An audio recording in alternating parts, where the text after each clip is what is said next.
Nakakalito naman, Ton. Sa dami ng mga HMO plans, ano nga ba yung pagkakaiba nila? Hi guys! This is Ton from the Wise Guy PH at ngayon pag-usapan natin ang iba't ibang klase ng mga HMO plans. Basically, meron tatlong klase ng HMO at iba-iba yung mga benefits na yan depende sa plan na i-avail mo.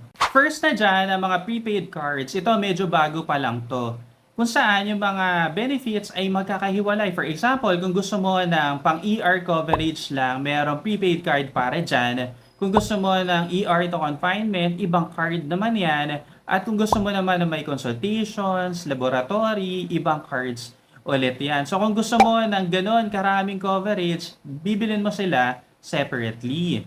Second, yung individual and family. Ito yung traditional HMO, yung nakagisnan natin na HMO card. Kung saan full HMO siya, ibig sabihin included na lahat. Yung inpatient, outpatient, ER, surgery, and may certain limit siya per illness and per year.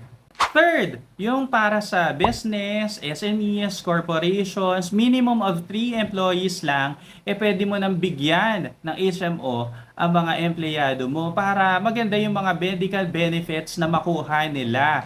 Guys, kung interesado kayo sa MaxiCare, PM nyo lang ako or click the link in my bio. Ayun lang, bye!